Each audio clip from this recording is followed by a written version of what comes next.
Hello नमस्कार दोस्तों, स्वागत है आपका मेरे यूट्यूब चैनल पे। आशा करता हूँ कि आप लोग अच्छे होंगे। तो मैं बिहार दरोगा किरण पब्लिकेशन का मॉडल सेट नंबर 14 लेकर के आया हूँ। इससे पहले वाली क्लास में मैंने आपको सेट 13 तक बता दिया है। तो उम्मीद है कि आप लोग को वीडियो ये अच्छी लगती होगी।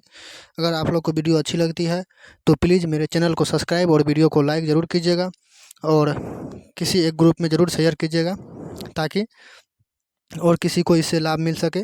तो चलिए बिना कुछ देर के हम वीडियो को शुरू करते हैं। तो आज का वीडियो है मॉडल सेट नंबर 14 का क्वेश्चन नंबर 1 से हम शुरू करने जा रहे हैं।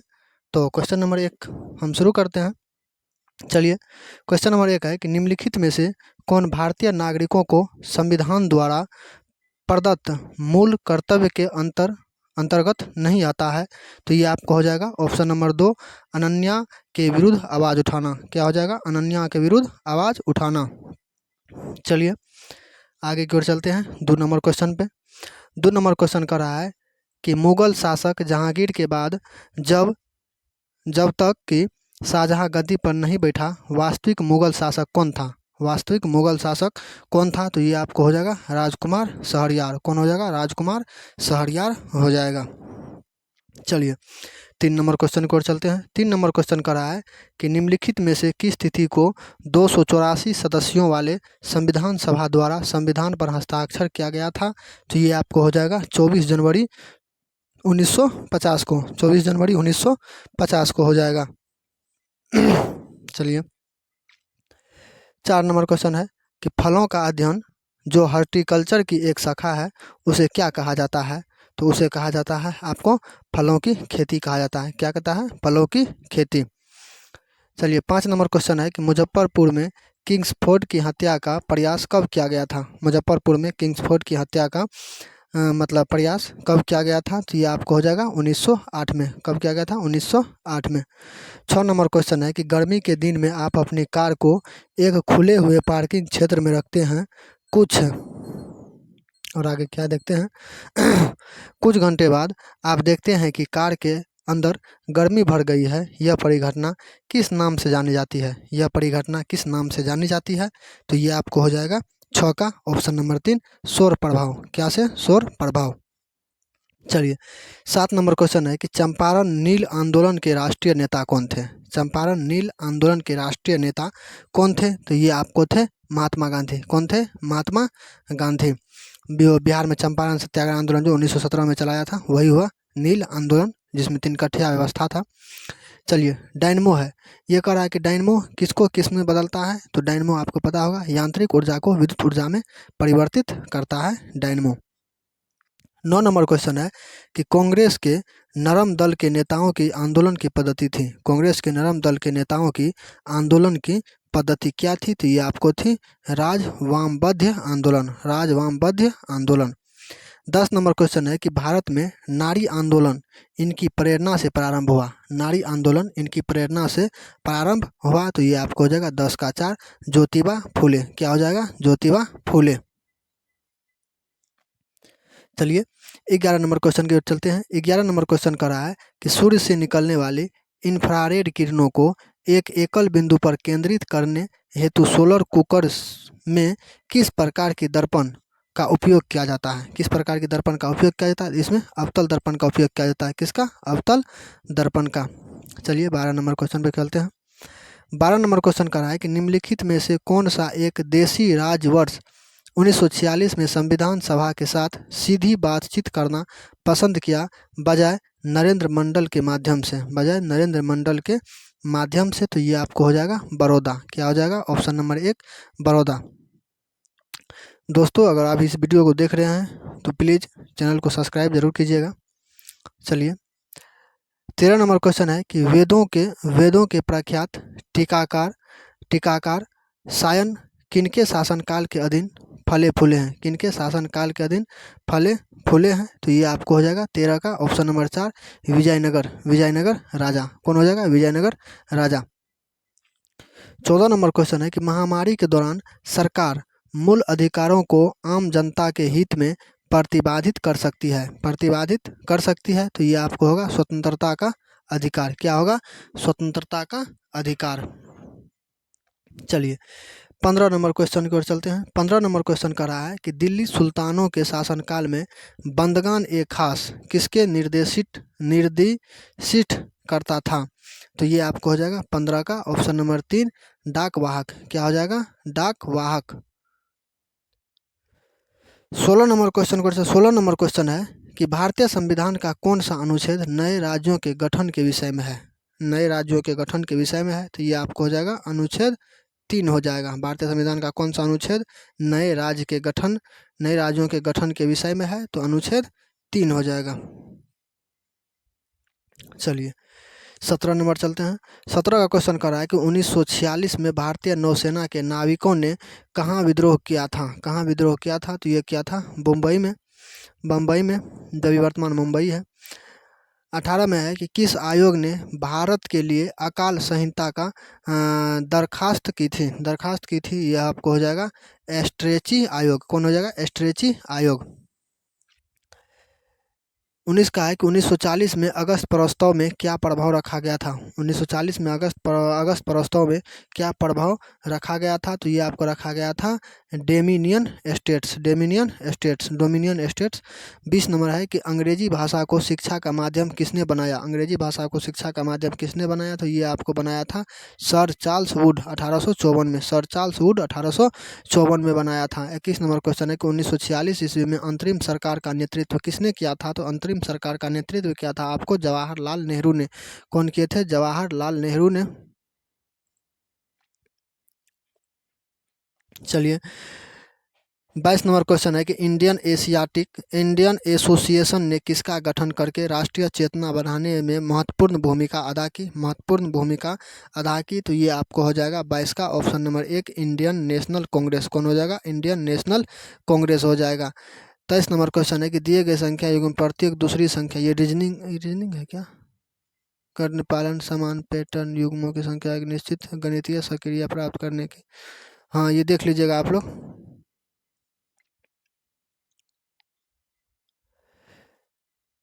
24 नंबर क्वेश्चन है कि 1971 में डिजाइन किए गए डैश को आमतौर पर पहला कंप्यूटर वायरस माना जाता है। तो ये आपको हो जाएगा क्रीपर। क्या हो जाएगा? क्रीपर। 25 नंबर क्वेश्चन है कि ब्रिटिश शासनकाल में किस कानून के अंतर्गत लोगों को बिना उचित सुनवाई की बंदी बनाने की अनुमति दी? बिना उचित सुनवाई के बंदी बनाने की अनुमति दी। तो ये आपको हो जाएगा ऑप्शन नंबर 25 का रोल एक्ट को बिना दलील बिना अपील का कानून रोल एक्ट को ही कहा है। चलिए 26 नंबर क्वेश्चन है कि संथाल विद्रोह को किसने नेतृत्व किया था? संथाल विद्रोह को नेतृत्व किया था सीधो और कान्हू ने किया था। 27 नंबर क्वेश्चन है कि वह कौन लेखक था जिसने 1857 के विद्रोह को स्वतंत्रता का प्रथम युद्ध कहा था? तो ये आपको हो जाएगा 27 का 4 बी.डी. सावरकर ने कहा था। चलिए 28 नंबर क्वेश्चन है कि होम रूल आंदोलन के नेताओं ने होम रूल शब्द कहाँ से सदृश आंदोलन से ग्रहण किया था? तो ये आपको हो जाएगा ऑप्शन नंबर 1 आयरलैंड से हो जाएगा आपको।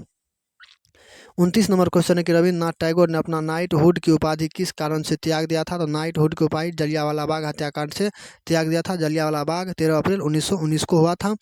चलिए 30 नंबर है, एक ये रीजनिंग है, इसको देख लीजिएगा आप लोग। 31 नंबर क्वेश्चन है कि इंडियन नेशनल कांग्रेस की प्रथम महिला अध्यक्ष कौन थी? इंडियन नेशनल कांग्रेस की प्रथम महिला अध्यक्ष कौन थी? तो इंडियन नेशनल कांग्रेस की प्रथम महिला अध्यक्ष एनी बेसेंट थी। अगर आपको यही पूछता है कि इंडियन नेशनल कांग्रेस की प्रथम भारतीय महिला अध्यक्ष कौन थी? तो सरोजिनी नायडू हो जाता। चलिए 32 नंबर क्वेश्चन की ओर चलते हैं। 32 नंबर क्वेश्चन कर रहा है स्वच्छ सर्वेक्षण नामक सर्वेक्षण के अनुसार भारत का सबसे स्वच्छ शहर किस राज्य में है? स्वच्छ शहर किस राज्य में है? तो ये आपको एमपी में है। कहाँ पे है? एमपी में स्वच्छ शहर है, जिसको इंदौर कहा जाता है। इंदौर एमपी में ही है। चलिए 33 नंबर क्वेश्चन है कि किसने प्रथम अखिल भारतीय ट्रेड यूनियन कांग्रेस अधिवेशन की अध्यक्षता की थी? ये आपको हो जाएगा ऑप्शन नंबर 33 का 3 हो जाएगा, लाला लाजपत राय हो जाएंगे।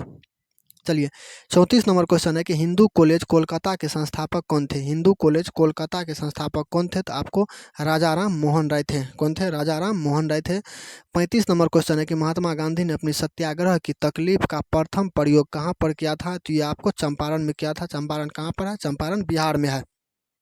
चलिए 36 नंबर क्वेश्चन है कि भारत की पहली सूती कपड़े की मिल की संस्थापक कौन थे? भारत की पहली सूती कपड़े के मिल के संस्थापक कौन थे? तो ये आपको हो जाएगा कौन? कावसजी नानाजी दाभर, कावसजी नानाजी दाभर। चलिए 37 नंबर क्वेश्चन है कि अकबर के दरबार में कौन सा सुप्रसिद्ध चित्रकार आए थे? अकबर के दरबार में कौन सा सुप्रसिद्ध चित्रकार आए थे? तो वो आए थे अंदुर समद। कौन आए थे? अंदुर समद।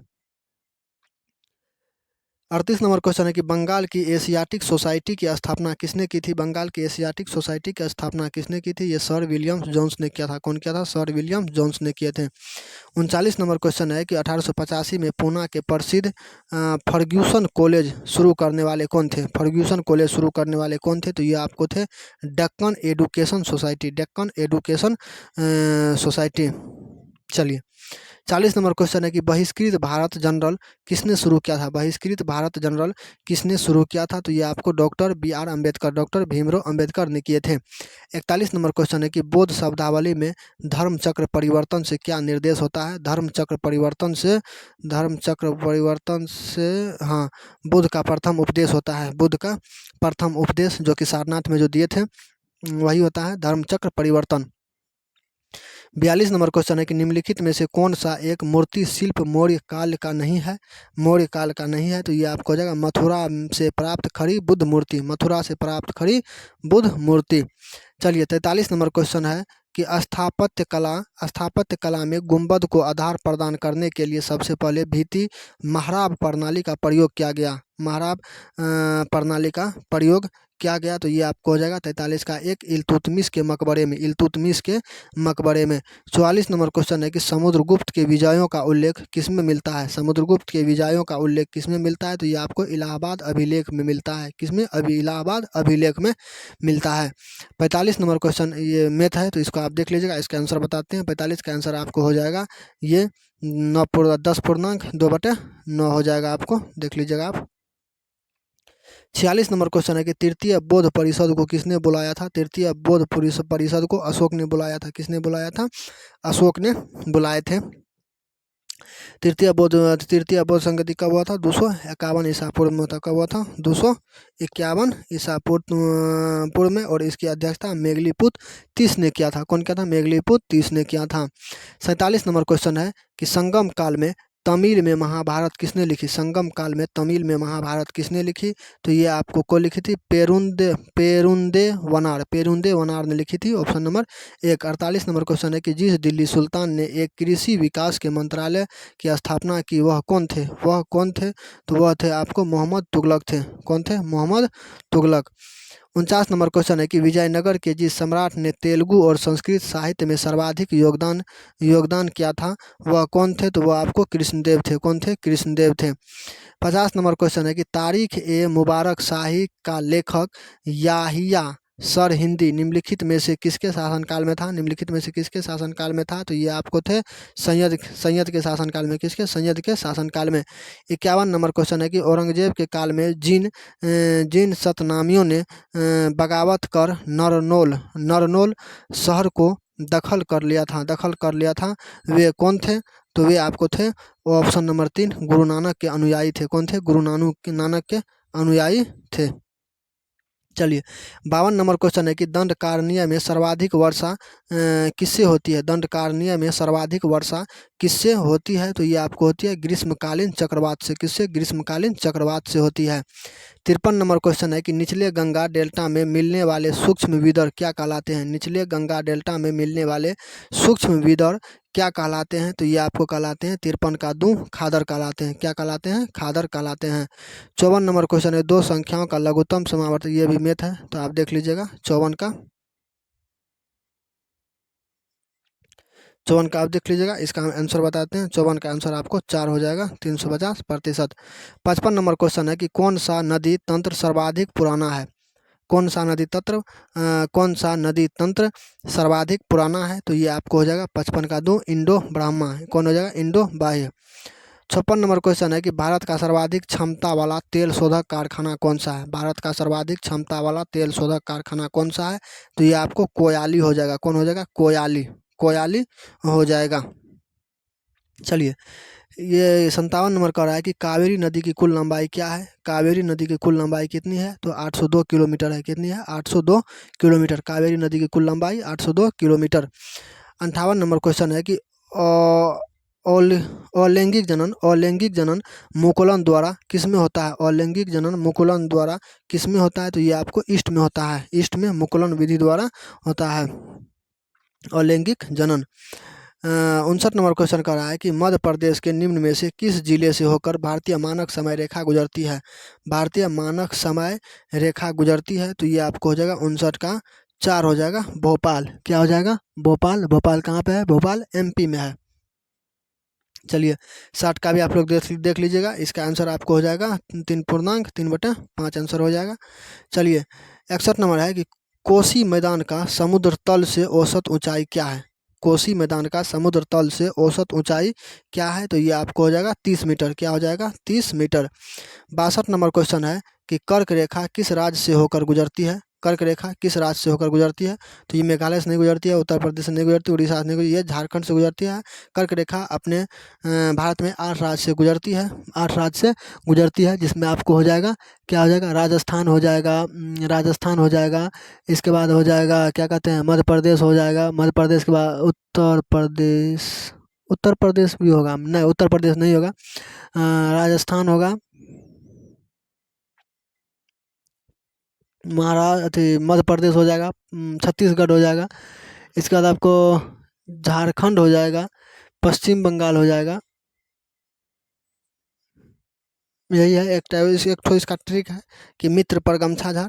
तो उसमें आप देख लीजिएगा कि ये मानक समय किस किस से होकर गुजरती है। ये हाँ, गुजरात से होकर गुजरती है। गुजरात से, गुजरात आपको हो जाएगा। इसके बाद राजस्थान हो जाएगा। इसके बाद मध्य प्रदेश, छत्तीसगढ़, झारखंड। इसके बाद पश्चिम बंगाल। इसके बाद हो जाएगा आपको त्रिपुरा।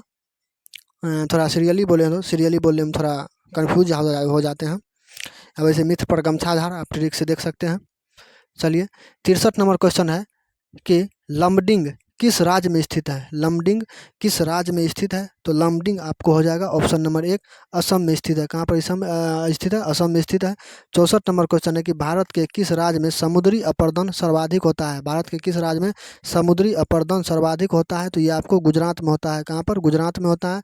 65 नंबर क्वेश्चन है कि भारत की हिमानी झील कौन सी है। भारत की हिमानी झील कौन सी है, तो भारत की हिमानी झील सियाचिन है। कौन है, सियाचिन है। 66 नंबर क्वेश्चन है किसको अंतर्राष्ट्रीय हरित क्रांति के जनक के रूप में जाना जाता है। किसको अंतर्राष्ट्रीय हरित क्रांति के जनक के रूप में जाना जाता है, तो ये आपको हो जाएगा नॉर्मन बोरलॉग हो जाएगा। नॉर्मन बोरलॉग हो जाएगा। 67 नंबर क्वेश्चन है कि निम्न में से कौन सा दिन अंतर्राष्ट्रीय पृथ्वी दिवस के रूप में मनाया जाता है, तो अंतर्राष्ट्रीय पृथ्वी दिवस 22 अप्रैल को मनाया जाता है। 22 मार्च को अपना बिहार दिवस मनाया जाता है। चलिए, ठीक है। 68 नंबर क्वेश्चन है कि निम्नलिखित में से किसे अपने राज्य में हिंदुओं का संरक्षण करने के लिए उसकी प्रजा द्वारा जगत गुरु कहकर वर्णित किया गया था। जगत गुरु कहकर वर्णित किया गया था, तो ये आपको हो जाएगा बंगाल का हुसैन शाह। कौन हो जाएगा, बंगाल का हुसैन शाह। 69 नंबर ये मैथ है, इसको देख लीजिएगा। इसका आंसर बताते हैं। इसका आंसर हो जाएगा आपको 5280। चलिए, 70 नंबर क्वेश्चन है कि आपको खाद्य एवं कृषि संगठन का मुख्यालय कहाँ मिलेगा। खाद्य एवं कृषि संगठन का मुख्यालय आपको रोम में मिलेगा। कहाँ मिलेगा, रोम में। 71 नंबर क्वेश्चन है कि इनमें से कौन सा तथ्य असत्य है। एंजाइम की उपस्थिति में किण्वन की प्रक्रिया, ये तो गलत है, असत्य ये सही है। 127 में है कि ऑक्सीजन की उपस्थिति में किण्वन की प्रक्रिया, यही गलत हो जाएगा आपको। 72 नंबर क्वेश्चन है कि दृश्यमान प्रकाश में क्लोरोफिल द्वारा कौन से रंग का सर्वाधिक अवशोषण होता है, तो ये आपको बता दें कि इसमें होता है आपको हरा और पीला होता है। 73 नंबर क्वेश्चन है कि निम्न में से कौन सा जानवर सर्वभक्षक है। निम्न में से कौन सा जानवर सर्वभक्षक है, तो ये आपको चूहा हो जाएगा। चलिए, 74 नंबर क्वेश्चन है कि पचा हुआ भोजन किसकी दीवार द्वारा अवशोषित किया जाता है। पचा हुआ भोजन किसकी दीवार द्वारा अवशोषित किया जाता है, तो ये आपको हो जाएगा 74 का 3 गुदा हो जाएगा। चलिए, 75 नंबर क्वेश्चन है कि मानव शरीर में पाचन के लिए कौन सी सहायक ग्रंथियां उपस्थित होती है, तो ये आपको हो जाएगा पेनक्रियाज। क्या हो जाएगा, पेनक्रियाज। 76 नंबर क्वेश्चन है कि फोटोफॉस्फोरिलेशन के दौरान कौन सी क्रिया होती है, तो ये आपको हो जाएगा 76 का ऑप्शन नंबर 1 ADP से ATP की संश्लेषण। ऑप्शन नंबर 1 हो जाएगा। 77 नंबर क्वेश्चन है कि ओजोन परत के रिक्तीकरण के कारण कौन सी किरणें पृथ्वी से टकराती है, तो ये आपको हो जाएगा 77 का एक पराबैंगनी किरणें। 78 नंबर क्वेश्चन है कि डीएनए में एक हेलिक्स की लंबाई होती है, डीएनए में एक हेलिक्स की लंबाई होती है तो 34 ये होता है। चलिए 79 नंबर क्वेश्चन की ओर चलते हैं। 79 नंबर क्वेश्चन कर रहा है कि प्रिज्म से गुजरते समय कौन सा रंगीन प्रकाश सबसे कम झुकता है, तो ये आपको हो जाएगा लाल रंग सबसे कम झुकता है। 80 नंबर क्वेश्चन है कि शाकाहारी भोजन में निम्न में से कौन सी शर्करा विलुप्त मात्रा में विपुल मात्रा में पाई जाती है, विपुल मात्रा में पाई जाती है, तो ये आपको हो जाएगा 80 का 4 मल्टोज हो जाएगा। क्या हो जाएगा? मल्टोज हो जाएगा। चलिए 81 नंबर क्वेश्चन है कि एसिटेड एंगल को क्रिटिकल एंगल में परिवर्तित करने के लिए रिफ्रैक्टिव एंगल का माप क्या होता है, तो ये आपको हो जाएगा 90 डिग्री होता है। 82 नंबर क्वेश्चन है कि लघुपतन के समय परिपथ में विद्युत धारा लघुपतन में के समय में परिपथ में विद्युत धारा क्या होता है? बहुत अधिक बढ़ जाता है। चलिए 83 नंबर क्वेश्चन है कि स्पेक्ट्रम में कौन सा रंग सर्वाधिक विचलित होगा जब वह प्रिज्म से होकर गुजरेगा, जब वह प्रिज्म से होकर गुजरेगा तो वह आपको बैंगनी हो जाएगा। 84 नंबर क्वेश्चन है कि ऊर्ध्वपातन प्रक्रम में ठोस अवस्था द्रव अवस्था में ऊर्ध्वपातन कहता है कि जो सीधा ठोस से गैस में परिवर्तित हो जाता है उसे ऊर्ध्वपातन कहते हैं। जैसे आपको हो जाएगा कपूर या नेफ्थलीन, ये सब हो जाएगा, तो ये ऑप्शन नंबर 1 सही है। चलिए 85 नंबर क्वेश्चन है कि सोलेनाइड में सर्वाधिक चुंबकीय क्षेत्र होगा, सोलेनाइड में सर्वाधिक चुंबकीय क्षेत्र होगा, तो ये आपको हो जाएगा 85 का 2 अक्ष पर हो जाएगा। कहाँ पर हो जाएगा? अक्ष पर हो जाएगा। चलिए 86 नंबर क्वेश्चन पर चलते हैं। 86 नंबर क्वेश्चन कहता है ऊर्जा के विकल्प के रूप में किस स्वरूप को स्वीकारा जाता है, किस स्वरूप को स्वीकारा जाता है, तो ये आपको हो जाएगा 86 का ऑप्शन नंबर 3 हो जाएगा, हाइड्रोजन। 87 नंबर क्वेश्चन है कि भारत का कौन सा राज्य भूगर्भीय ऊर्जा का उपयोग करता है, भूगर्भीय ऊर्जा का उपयोग करता है, तो ये आपको हो जाएगा गुजरात। क्या हो जाएगा? गुजरात। 88 नंबर क्वेश्चन है कि ऊर्जा का कौन सा स्रोत सूर्य से संबंधित नहीं है, ऊर्जा का कौन सा स्रोत सूर्य से संबंधित नहीं है, तो ये आपको हो जाएगा पेट्रोलियम। 89 नंबर क्वेश्चन है कि किस प्रक्रिया के कारण तारे स्वयं चमकते हैं, किस प्रक्रिया के कारण तारे स्वयं चमकते हैं, तो ये आपको हो जाएगा ऑप्शन नंबर 4 नाभिकीय संलयन, ये हो जाएगा नाभिकीय संलयन। 90 नंबर क्वेश्चन है कि हेबर प्रक्रिया से अमोनिया के निर्माण में कौन सा निकाय काम में लाया जाता है, तो ये आपको हो जाएगा 90 का ऑप्शन नंबर 4 उपयुक्त में से कोई नहीं हो जाएगा। क्या है कि हेबर प्रक्रिया में जो है अमोनिया के निर्माण में कौन सा निकाय काम में लाया जाता है, ये पूछता है। तो हेबर विधि से जो है ना अमोनिया के निर्माण में जो है ना इसमें ओम्पू संयंत्र द्वारा किया जाता है। क्या? ओम्पू संयंत्र द्वारा किया जाता है। इसमें जो है ना अमोनिया का निर्माण होता है। ठीक है। इसको जो है 1913 में जर्मनी में कहाँ पे? जर्मनी में अमोनिया विधि निर्माण करने के लिए 1918 में नोबेल पुरस्कार भी इसे दिया गया था। चलिए 91 नंबर क्वेश्चन है कि क्रिया की गति कब बढ़ेगी, क्रिया की गति कब बढ़ेगी, तो क्रिया की गति बढ़ेगी ऑप्शन नंबर 3 निकाय का तापमान कम करने पर। 92 नंबर क्वेश्चन है कि ब्राइन क्या है, तो ब्राइन क्या है? ब्राइन आपको हो जाएगा ऑप्शन नंबर 92 का 1 हो जाएगा NaCl का सांद्र घोल, NaCl का सांद्र घोल। 93 नंबर क्वेश्चन है कि अग्निशामक के रूप में कौन सा पदार्थ उपयोग में लाया जाता है, तो ये आपको हो जाएगा ऑप्शन नंबर 4 NaHCO3 हो जाएगा, NaHCO3। चलिए 94 नंबर क्वेश्चन पे 94 नंबर क्वेश्चन कह रहा है कि डैश जला हुआ मृत प्लास्टर कहलाता है, डैश जला हुआ मृत प्लास्टर कहलाता है, तो ये आपको हो जाएगा anhydrides calcium sulphate. 95 number question है कि प्रयोगशाला के उपकरण बनाने के लिए कौन सा कांच उपयोग में लाया जाता है, प्रयोगशाला के उपकरण बनाने के लिए कौन सा कांच उपयोग में लाया जाता है, तो ये आपको हो जाएगा सोडियम कांच। कौन हो जाएगा? सोडियम कांच हो जाएगा। चलिए 96 नंबर क्वेश्चन है कि स्टेनलेस स्टील में कौन सा तत्व मौजूद होता है? तो स्टेनलेस स्टील में लोहा और क्रोमियम मौजूद होता है। क्या होता है? लोहा और क्रोमियम मौजूद होता है। 97 नंबर क्वेश्चन है कि निम्नलिखित में से कौन सा यौगिक ऑक्सीडाइजिंग एजेंट नहीं है? ऑक्सीडाइजिंग एजेंट नहीं है तो ये आपको हो जाएगा फेलिंग घोल। क्या हो जाएगा? फेलिंग घोल। 98 नंबर क्वेश्चन है कि सोम ऋग्वेद युग के नर देवता डैश के देवता है? किसके देवता है? तो ये आपको आंधी तूफान के देवता हैं ये। चलिए 99 नंबर क्वेश्चन है कि किसी एक देश में मानवाधिकारों को बढ़ावा देने तथा उनकी सुरक्षा और निगरानी करने के लिए प्रशासनिक निकायों द्वारा स्थापित राष्ट्रीय मानवाधिकार संस्थानों का एक वैश्विक तंत्र कौन सा है? एक वैश्विक तंत्र कौन सा है? तो ये आपको हो जाएगा 99 का 3, ऑप्शन नंबर 3 हो जाएगा। मानवाधिकारों के लिए संयुक्त राष्ट्र का उच्चायुक्त हो जाएगा आपको। 100 नंबर क्वेश्चन कर रहा है कि संविधान के अनुच्छेद 17 के तहत किसी व्यक्ति को प्राप्त होने वाले नागरिक अधिकार से संबंधित है? तो ये आपको हो जाएगा ऑप्शन नंबर 2 अस्पृश्यता का उन्मूलन। क्या हो जाएगा? अस्पृश्यता का उन्मूलन। तो चलिए दोस्तों, इसी वीडियो के साथ मैंने आज 100 क्वेश्चन कंप्लीट करा दिया है सेट नंबर 14 का।